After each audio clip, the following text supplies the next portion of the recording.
I think everyone has learned. Parents have learned, educators have learned.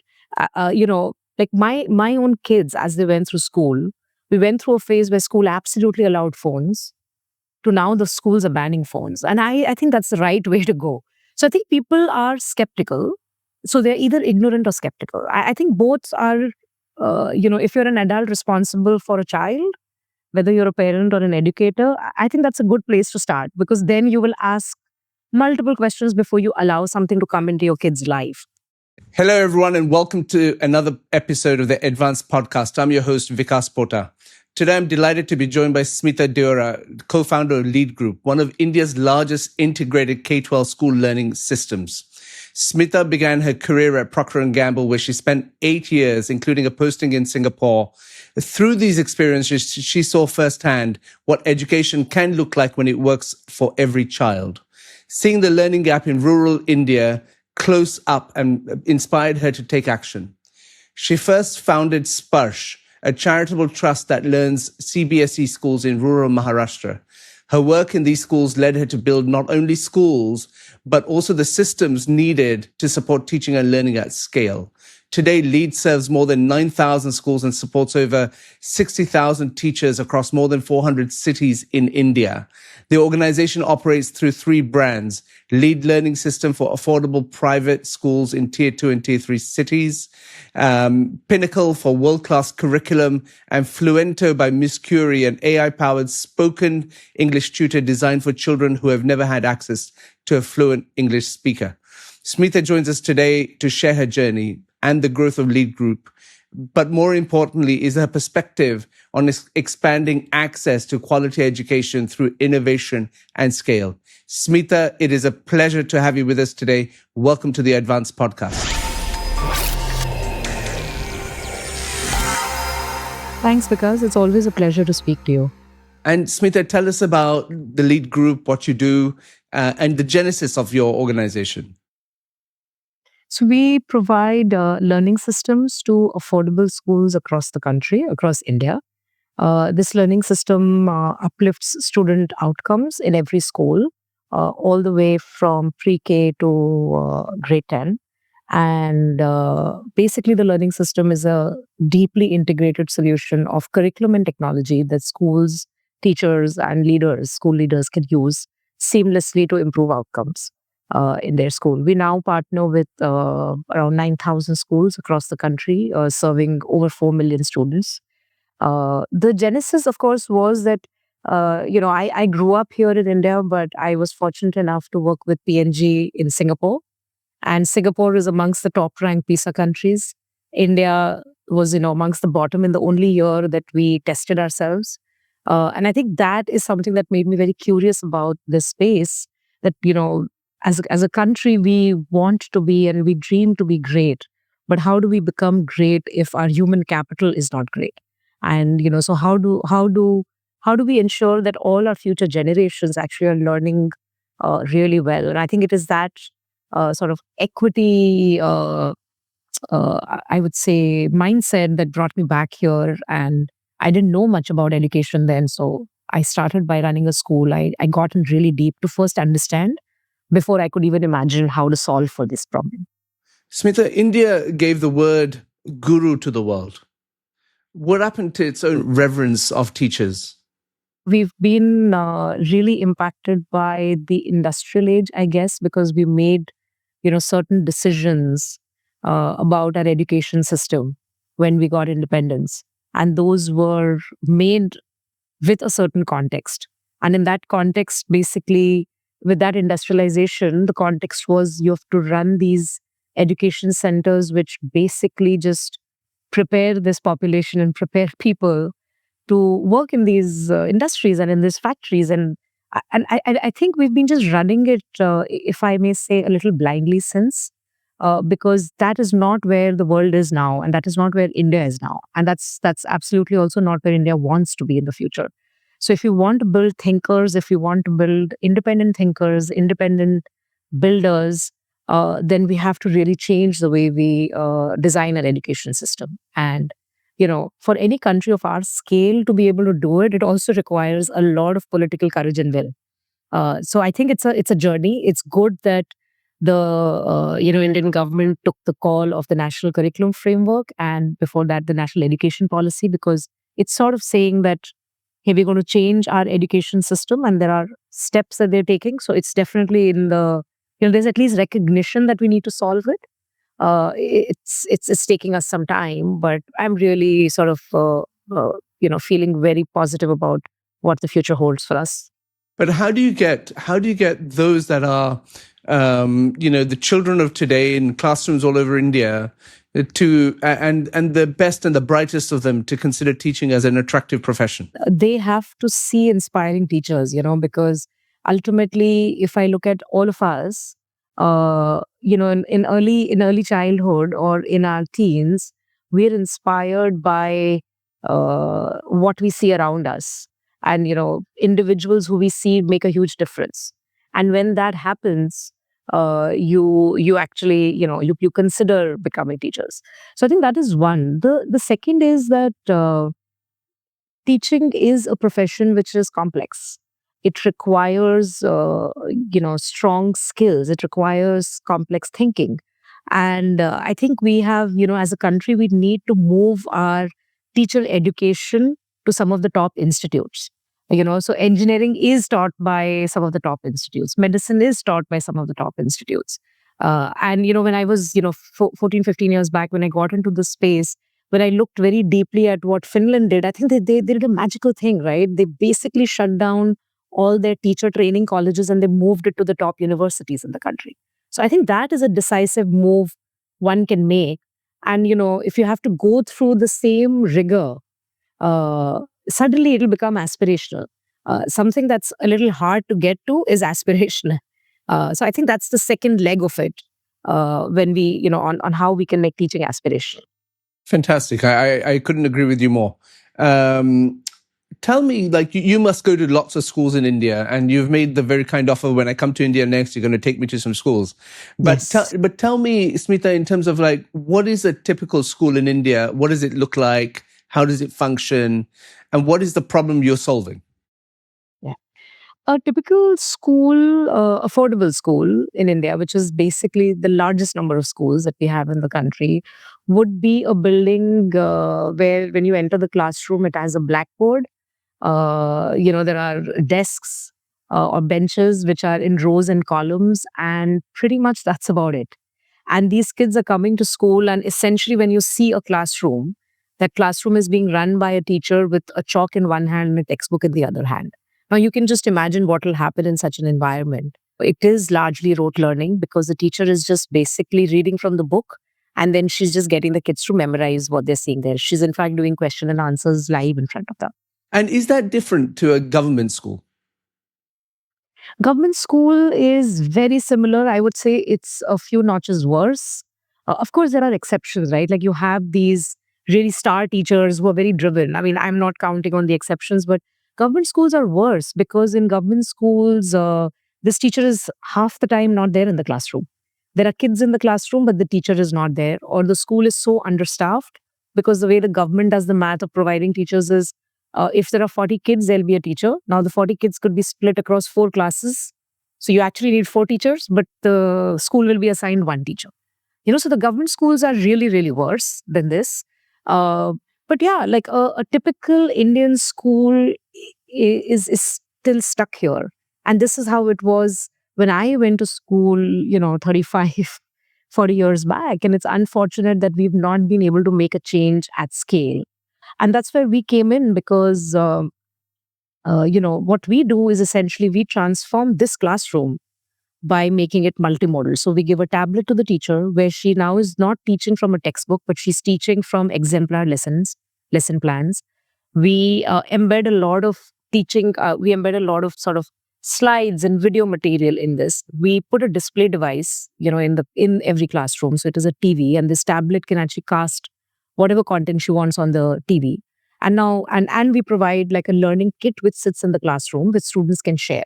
So the moment this happens, suddenly science, for example, a science topic is not being just taught through that one chapter that she's reading and kids are bored. They are experimenting with the materials that's given to them. They are actually looking at a video or interacting with some content which allows them to go deeper. And the classroom becomes alive and there is deeper understanding that happens. And that's how we move from rote learning to sort of deeper understanding and more independent thinking among students. And your solution being, a technology solution, you call yourself a learning system as opposed to an operating system. Tell us a little bit about, well, what difference have you made in India? When we started, we didn't start with this idea, right? We started with the idea of running a school.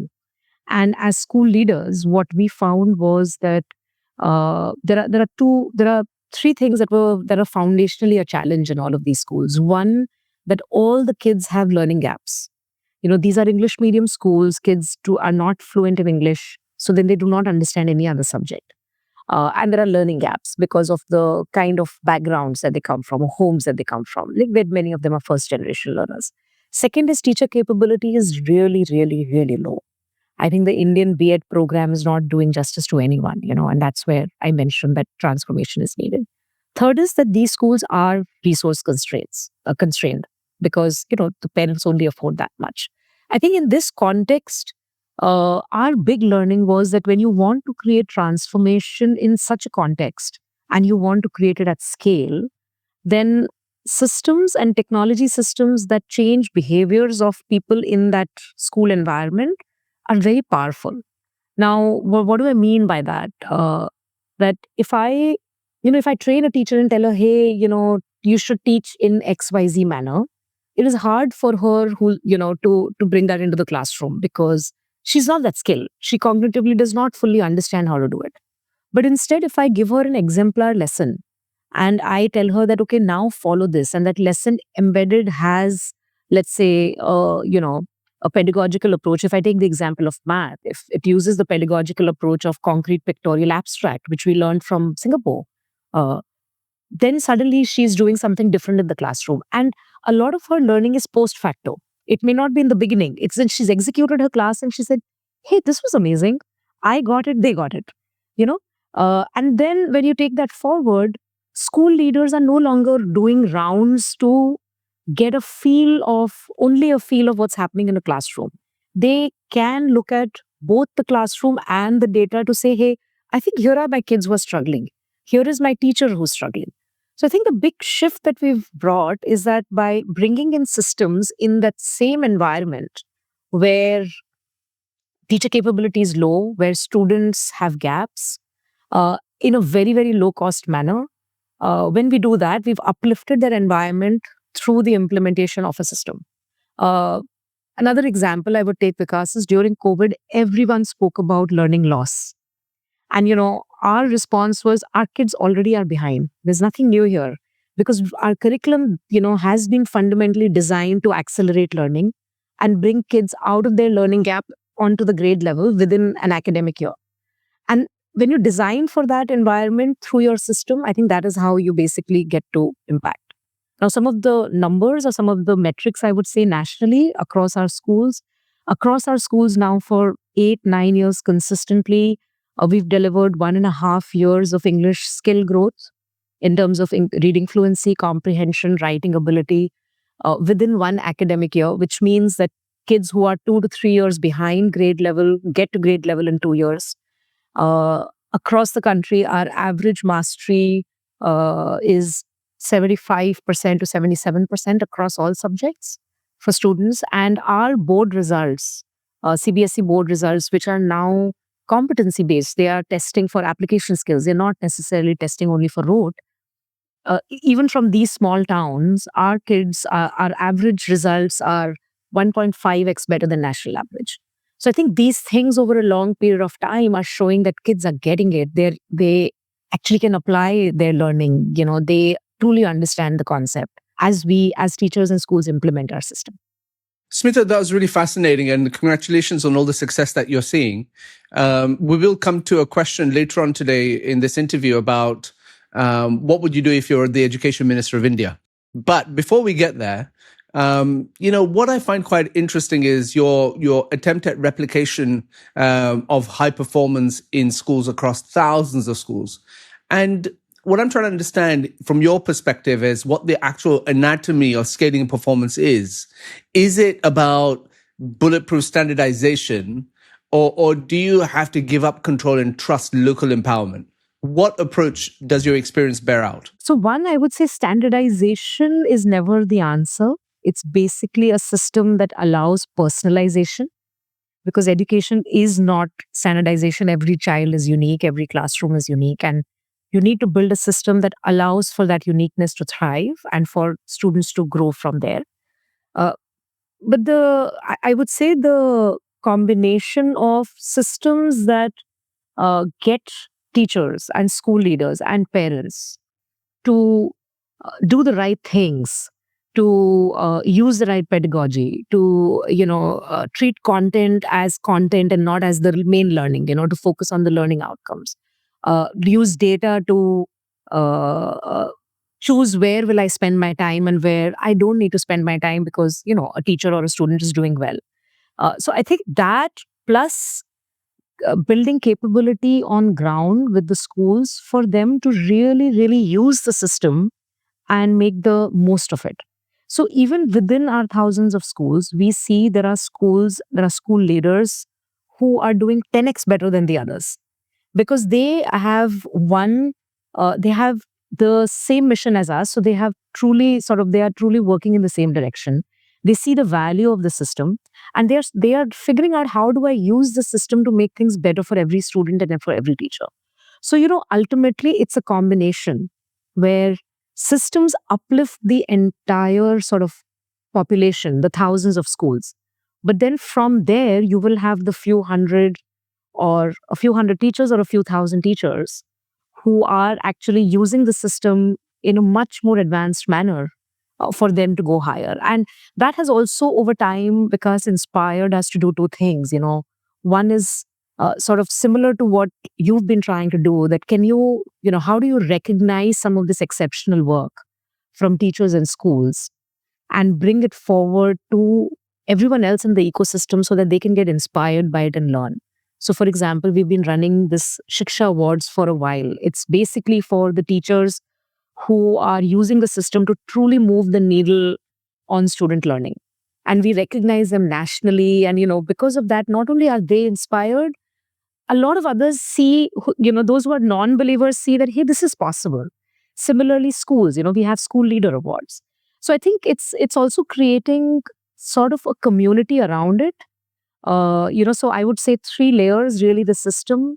Second is you have those who are using the system, you ensure there is buy-in and you are supporting them in maximizing the system. And then the third layer is the sort of community you build where you're sharing and learning and you're sort of inspiring others to also use the system to your advantage.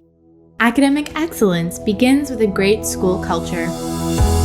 Vision, leadership, and a positive working environment are the keys to success. It's all part of the hidden curriculum. But how can your institution prove that it passes the test? Welcome to Best School to Work, your guide and beacon for great school culture. Imagine a future where schools shine and teachers thrive. Our certification program empowers schools to create a positive culture that stands out from the rest. While detailed guidance and expert-led courses allow schools to keep improving their culture, achieving certification will put your school on the map. Best School to Work is the gold standard of school culture. Together, let's transform education. Join Best School to Work and create a brighter future for our schools, students, and educators. Start your journey today. Smita, thank you so much. I now want to shift my questions to another hot area that everyone is really interested in, which is around the use of generative AI in education. And, all the LLM model companies, like, whether it's a Google, an OpenAI, Anthropic, they're all making a beeline for India. Because of the size of the market and where you are in terms of your education in particular. And what I'm curious about is, what do you see on the ground in the use of AI? So I'll give you an example. I was speaking to a friend of mine from the UAE just last week, and he's saying that parents are pushing back. In America, what we see at commencement ceremonies at universities, keynote speakers like Eric Schmidt getting booed when he talks about the proliferation of AI in a young person's life and their career prospects. What do you see in India on the use of AI? So I think in India on ground, as far as schools are concerned, I see two kinds of sort of things, right? One, I think, is complete ignorance. They don't know, they don't understand, they don't want to know. And they're skeptical of this technology. The other is they're curious, but they don't know what to do with it. And what I find in some ways helpful is that as educators, they're a little cautious, rightfully so, because I think everyone has learned from the fact, from this whole, I think in the last 10 years, with the whole proliferation of mobile phones and, kids having phones and the negative impact of that, I think everyone has learned. Parents have learned, educators have learned. Like my own kids, as they went through school, we went through a phase where school absolutely allowed phones to now the schools are banning phones. And I think that's the right way to go. So I think people are skeptical. So they're either ignorant or skeptical. I think both are, if you're an adult responsible for a child, whether you're a parent or an educator, I think that's a good place to start, because then you will ask multiple questions before you allow something to come into your kid's life. So yeah, that's where the ecosystem is. And I'll pause there maybe on how do you want to take the conversation forward, because I have a view on what we should be doing. What do you think the government should be doing? I think for the government, I would say one, definitely it's going to be important for the Indian government to encourage and invest in building native LLMs. I think that's going to be important. Our context is different. And also a lot of these technologies are getting misused in a lot of different ways. We're seeing enough unrest around the world. We're seeing a lot more, countries moving in a direction where self-interest is more important than global interest. I think in that context, I think it's extremely important that the role that the government plays is to basically encourage and build, encourage local LLMs, because that's going to be hard and it's expensive, and the government is going to be able to do it. Second is, I think there should be more thought through policies around what's safe or not for kids, and also sort of quality control bodies that certify products for safety. Now we have launched an AI tutor, but we've been very conscious of the safety of kids. And I would have loved it if there was someone who basically, a really good body that got us to certify our product. It would ensure that it is not only left to our will, but it would ensure that it kept all of us disciplined, because everyone thinks about this very differently, right? Some people are putting commercial interest over the other. So I think those are the things that the government should be doing. I think the rest must be left with the school leaders and with the parents and the educators on what are right or good solutions to bring into the school system, and also whether parents want it or not, because a lot of parents choose not to have technology. And I think that's a fair choice. It really depends on what their preferences are. Smita, we've talked a lot about the challenges of education, especially in India with regards to just the population scale that you have there.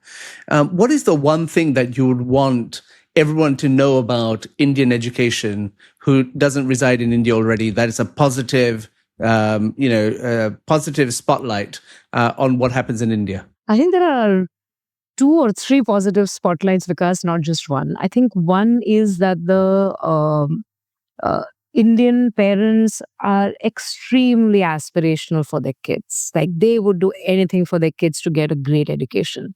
And I think that when consumers, the one who's paying, have high aspiration and high demand, it basically uplifts the entire ecosystem. But do you not? But do you not think? But do you not think? Sorry, I can't let you just say that, because the perception from the outside is quite simply that Indian parents are so driven that it leads to this explosion of rote learning and high stakes assessments and exams and the pressure cooker kind of environment in India. What's your comment on that?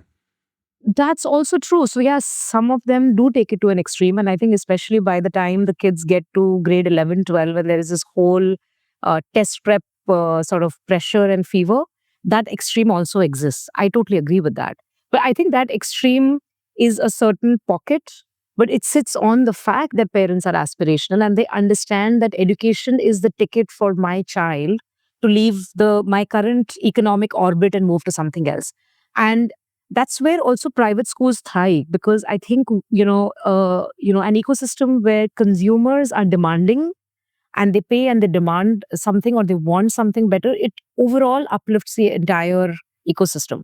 That's also one of the reasons why I think government schools have no accountability of not improved, because they're free and no one asks them a question. Like they all, the parents are like, it's okay, I don't deserve to ask a question over here, which I think is not great for accountability, right? So I think that is one thing. And that's why we see a lot of private schools coming up, a lot of pressure on the schools because parents want more. Every time I meet a group of parents, they aspire for more. And that I think is great because it pushes everyone upwards.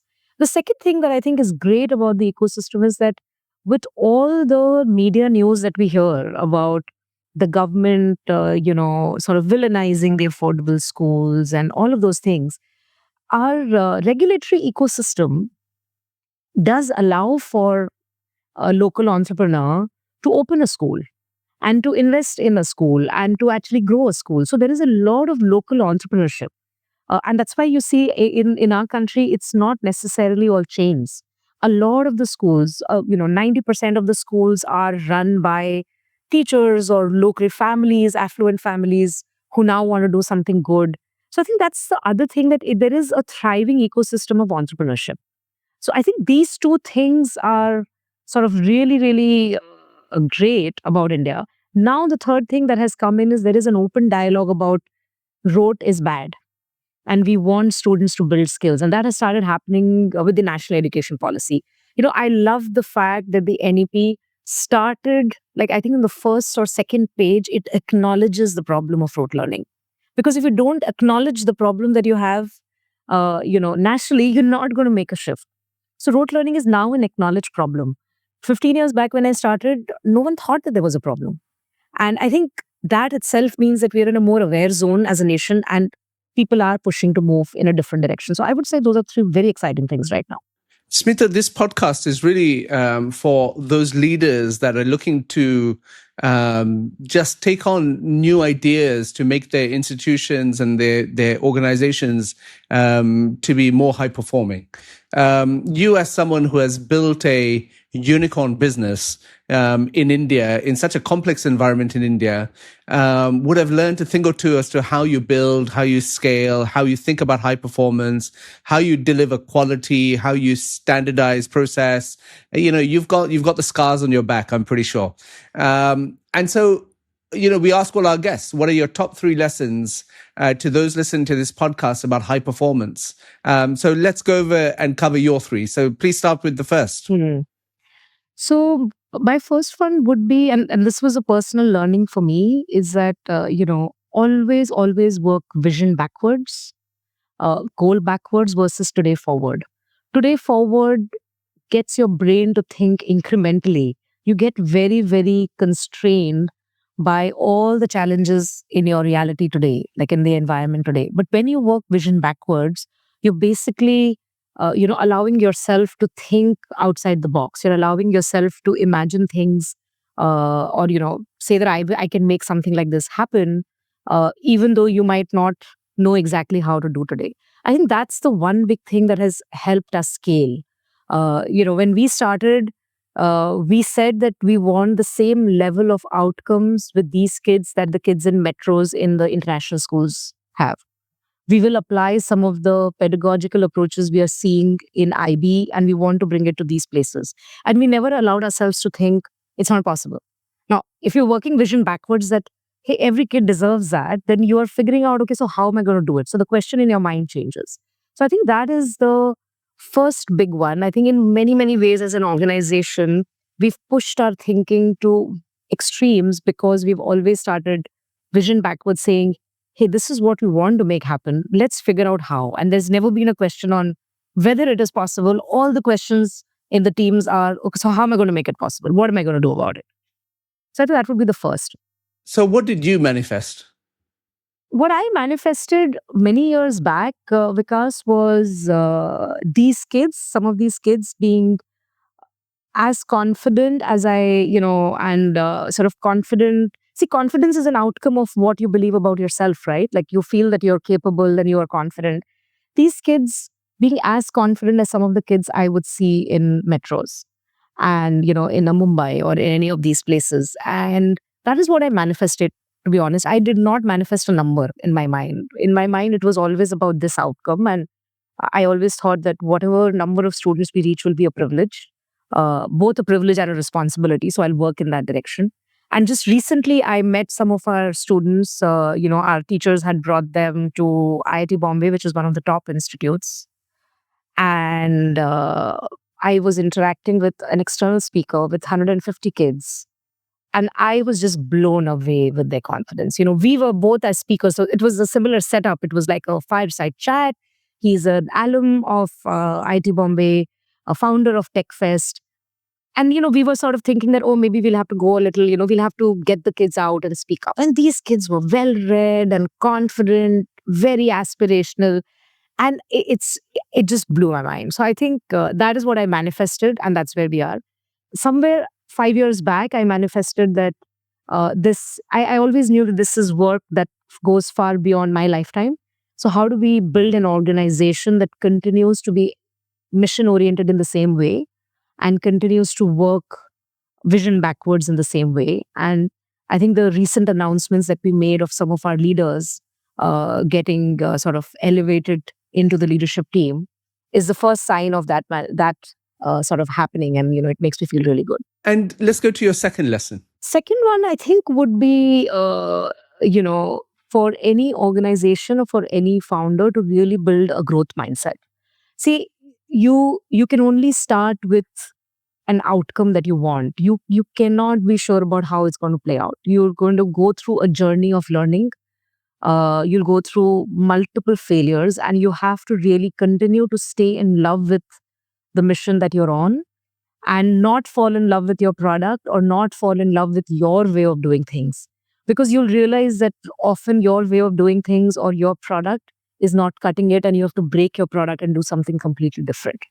And ultimately, your product is not your mission, the outcome is your mission. So I think having a growth mindset I would say this is like, it's a second step to the first one, because you will not have an audacious vision if you don't have growth mindset, because then, you're not going to have the courage to learn and make things happen. See, when I started, I never had worked in the space of education. I trained myself as a teacher. I trained myself as a pedagogue. I went to, different schools around the world. I went and did courses. I taught for many years. I still teach. And if I had not had a growth mindset, there's no way I would have able to build this. And let's go to your final lesson. I think the final one would be that if you want to build something at scale, you must realize that your intent, or, what do you want it for, has to be far bigger than your own self-interest. So the simple example I'll take is that if I was building this company because I wanted to make a lot of money, well, no one else is interested. No one is interested. Like, how does anyone else care about Smita making money, right? But if I am building this because I truly want, to make an impact in society, or, make an impact to thousands of schools, or even make an impact to thousands of lives of people who are working in the organization, right? Then it's like you can mobilize a lot of people. Pretty much everyone who's joined Lead at any point of time have joined us because of the fact that they care about education and they want to make an impact. And they said that, hey, I just don't want to earn an income. While I'm earning an income, because I have responsibilities, I also want to make an impact. I don't think we would have got the kind of talent that we have in the organization if the interest as founders was, not the mission, but it was self-interest. And if that clarity one has, then all your decisions actually fall into place very smoothly. So build something that makes a difference to others' lives. Otherwise, no one else is interested in joining you. If you do that, then there'll be thousands and millions of people who'll join you. Smita, I don't say this flippantly at all. Please take it as I mean it, which is I think what you do is awesome. But you know, the thing I did raise earlier on has just keeps on coming back in my mind. And so in a very succinct fashion, I'd like you to try to answer this question. Okay. So imagine after this podcast goes live, your prime minister calls you and says, Smita, I want you to be the education minister of India. What are the top 2 or 3 things you would get done to make sure that, you know, your dream is manifested? I really wish I get that call. That's my retirement plan, Vikas. From the company. You'll have many years to wait for that. But if you were the education minister of India today, what would you do? I think the first thing I would do is I would completely eliminate the current B.Ed program, and I would move it to some of the top universities and make it like a structured or a really good, graduation degree like we do for some of our other fields of work. Because that, I think, will cause transformation over a long period of time. And so, I mean, you know, we're all very aware that the Bachelor's of Education program to train teachers is as much about the political economy as it is about actually training teachers. So you're telling the Prime Minister that your colleagues cannot dip their hands in their pocket and run these institutions. Yeah. Is that right? Yeah. And I think it's important to do that, right? It's really important to do that. It is important that you're okay to have, commit a little bit of a political suicide in the, for the benefit of the nation. Sure. And that's what I found so inspiring, because when I saw what Finland did, the person who actually made this happen was voted out. But the next person carried the work forward. That was the beauty of it, because everyone cared about the country. So I think that is one.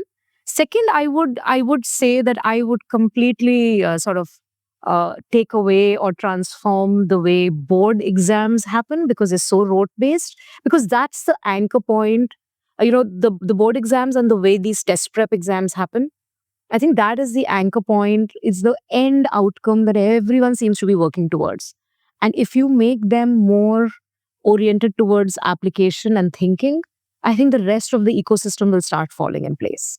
But till the time we have those kind of rote-based exams that one can crack and get admissions, I think the rest of the ecosystem is not incentivized to make a change. So those would be 2 things as an education minister I would change. And most likely I will get voted out after a few years, but I'm going to push through with it.